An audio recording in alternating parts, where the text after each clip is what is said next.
Just a couple of things here, to get right to questions. Been a very good spring. Just really excited about the work we got, even continue today. More individual technique, fundamentals, working on the things we got to do to get better. Got two young quarterbacks that I believe have tremendous high upside, and just got to keep building those guys, developing them. Got our weapons, we just got to keep getting better in every phase. These next several months are going to be huge. Really positive, and it's a big deal is getting out of the spring healthy. Had 0 long-term injuries, had some guys that missed some days, but nothing that's going to be past probably the next month, so that's hasn't been the case the last several years, so that's a big deal to get through it, to be able to be healthy and to come through and have a great summer. So finish out academically strong here, 2 weeks in the weight room, and then we got finals, and then we'll have the month of May and then June and July. So feel like we made progress. I really wanted to develop our toughness as a team as a huge priority, and obviously we'll watch this and create some things off of that, but got some good situations to work through. But more than anything, just want to get everybody involved today and have a good positive opportunity for our fans and be able to have some interaction there with them. So it's been a very positive spring. Excited about where we're at. We've just got a lot of work ahead of us. Questions? Matt Weaver and Zach. As far as the quarterback position, I mean, I know a couple weeks ago you said back and forth. Are you guys still in that position? I mean, are you ready to name a starter, or are you going to take it into fall camp? We're not going to name a starter. So, but I think that we'll sit down with them, talk to them, kind of tell them where they are, and that part of it, from exactly if we were going to play a game tomorrow kind of thing. We'll tell those guys that open, honestly. But to name a guy, no, we're not ready to do that yet. I think they got a lot of work ahead of them. I think I know the summer's going to be huge. Fall camp's massive. But anytime you got two talented young quarterbacks, I think you can see out there that they both have skills. They can both throw it, they can both run it. And so that's going to be a big part of what we want to be able to do is be able to take advantage of their skill sets and maximize our run game and our throw game. So I think the bottom line is going to be who's able to do that to the highest level, protect the football, and move our team down the field. Zach and Sammy. I recognize you don't want to talk too much X's and O's, but it seemed like what we saw in the spring, there was some creativity with the run game, getting multiple guys on the field, using some pre-snap motion, things like that. Do you feel like you've got more flexibility, more options, maybe more ability to be different in the run game this year because of the guys you've got? I agree, and that would be, the whole objective. And obviously, it wasn't a nationally televised game, but obviously open to the public. You never know who can be sitting in the stands watching us from our first week opponent. So that's understood as well how we did things today. But at the same time, I want to maximize that room. I think Jalen gives you some unique skill sets there that we're going to have at our disposal, and obviously he's going to be a very critical part of all that. So I'm encouraged by what we can do with our guys. I think we got talented receivers on the outside, got some good slots. I think that you saw some glimpses today of some of those receivers, what they can do. And also we know what Jalen can do, and I think Josh Anderson's a special back. And Christian Turner was one that didn't get to practice much. He did have an injury early in spring, but it's nothing long term.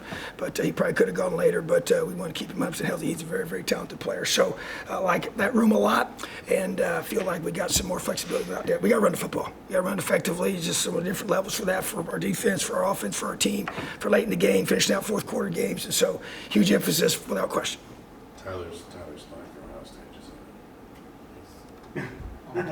just So you're the guy, huh? All right, Sammy and Jack. You're the mole. Coach, Andre Carter seemed to be in the backfield all day, had a handful of sacks. Just how has he developed this spring? How do you judge him on a game where you can't tackle the quarterback? Yeah, so I would say he was, as we recognize him there, he was the MVP of the defense, he and Noah. It was that way about every day. He's 270 pounds. He's the biggest, most physical one we've had here since I've been here, and very disruptive. Got to get him in elite shape. He's not there yet, but just really excited about him. He's a great kid. He's bought into everything we're all about here, and I believe that you're right. He's got to get him. We never tackle a guy live, but you can tell what he can do, and so it's about, I think, even just the details of his technique that he'll improve this summer as well. But yeah, he's a really good football player. Glad he's with us now. He's got a chance to prove he belongs in the Big Ten. Jack and Seth. Tom, pretty young tight end room with really Aaron Steinfeld and Bama kind of being the only guys. What do you like about some of those younger guys that are maybe freshmen and sophomore, and what have you seen from kind of Aaron's development? Yeah, I tell you what, as he was listed, Aaron was one of our most improved players. It was pretty obvious. I will say this, though, I think having to go against Andre Carter every single day, he would admit it. Sometimes there were some long days, for Aaron, having to go against him physically, but it's helped him a lot. He's grown a lot. He's got way more physical, his footwork, his hand placement. He's always had good ball skills. He's had a really good spring for us. He needs to continue to develop that over the summer. As you mentioned, we got a very, very young room. Sam West is a guy that's really kind of been a pleasant surprise. Did a really good job this spring, was actually up for even potentially most improved as well. And, once we get Trey back and we get those older guys back that are dinged up right now, it's going to be a group that are going to be by committee without question, and also look to add an older guy, in the portal, which we got opportunity to do that here, hopefully in the near future. So, but that's definitely an important room for us without question. But I think you see some young guys there, and Brody Foley's the one that hasn't gotten near as many reps. He was back. He's in a blue jersey. He could do everything from Skelly on down. He didn't do anything more than that physically, but he's 250 plus pounds. He can move. He has good ball skills. So he's a guy we need to bring along this summer and this spring, and he's going to be, I think, a big key for our success up front is being able to have a guy like him that can do both things. So love that room as far as just the way these guys work. Coach Wright does a great job developing them, and they need more development, and that's just part of being young.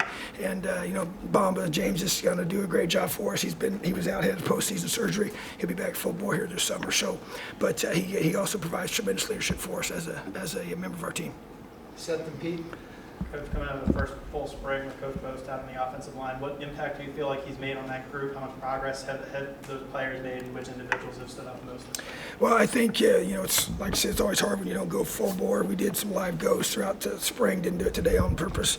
But I love what I see, and it's all, I think it's the cumulative effect of just all the pod work and all the reps over and over again, the physicality just over and over and over.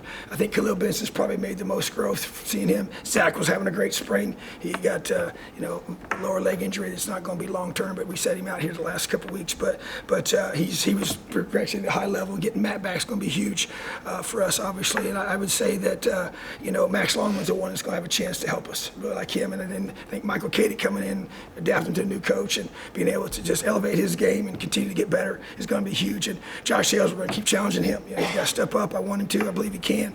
Carter Smith's another one that we expect to be competing to start and going to be battling for those spots. But those are all young guys that need to keep developing, that I've responded well to Coach. I love his approach. He's a no-nonsense guy, doesn't smile a whole lot, and it's okay, but he never cracks too many jokes, and it's all ball, it's all business, and our guys understand that. So I really appreciate his approach, and I think we're going to be a lot better because of it. Pete and Kevin. Tom, what do you mentioned the importance of this summer. What specifically are you looking to get achieved this summer? Well, first of all, there's just we talk about fourth quarter mindset. It's been a focus all spring long. It's part of that mental toughness piece, physical toughness piece, and one part of that. And there are three things we focus on. One of them is the word focus: pre-snap keys, post-snap technique, and execution. And then there's the one in the middle, which is trusting your preparation. Okay, and that's the key. Is that to get in elite shape, to be able to, it's all going to be fourth quarter driven. It's all going to be how we're going to finish in the fourth quarter from a physical perspective, to be able to dominate your opponent in that situation, win those third downs, win those critical downs. And you have to have an expectation that I don't get tired. They're the ones that get tired. And that has to be built. And that's over the summertime. And that's to be able to maximize our conditioning. We're going to bring in some other groups to bring in to build our team and do some things where it's team building and toughness building and shared adversity over the summertime, creating that with our guys through our strength staff and through some groups we're going to bring in as well from the outside. To me, it's just about building the toughness to be able to finish, the conditioning that you trust.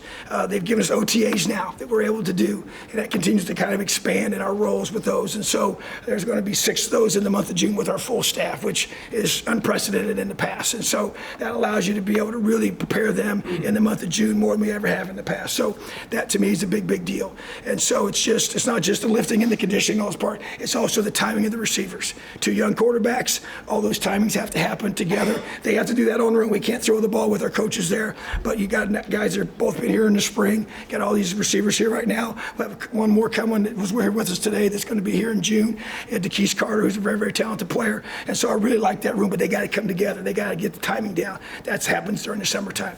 And so to me, summer's massive. It's going to be big for us. Our guys understand that. We make a big deal about it. We talk about May mattering, even though it's a time away. away for them. They have to still continue to train and work, and they learn to work like a professional, because that's what the pros have to do when their time's away, is to be able to have a great plan and come back, to work on June 1st. So it's a big part of our next step, and that's all will be the focus right now. So this chapter is done. Now moving into having the best summer we've had since I've been here.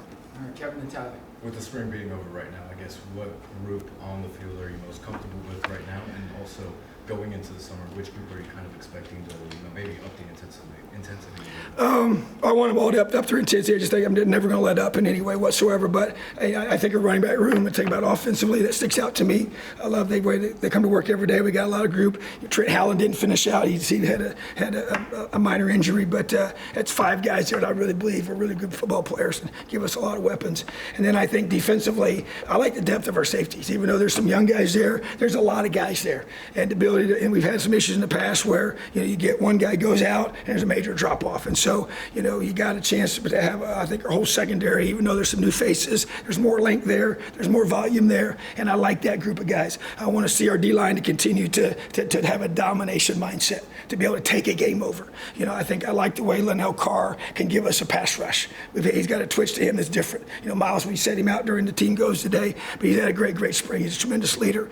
You had Phillip, and you had, Marcus Burris and that crew as well, and then you had DeAndre Carter. That's some big men there. 300-pound guys. We already know how big Marcus is.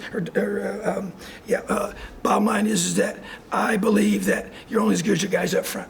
I want to see our line to continue to go from here to the next step this summer, in their strength and their mindset and their toughness. So I could probably mention all the groups, but as far as I've mentioned the 2 that stick out to me, everybody's got to elevate, continue to work, and that's what we have to do as a staff. Our strength staff will do a tremendous job of taking the baton now and finishing strong during the spring.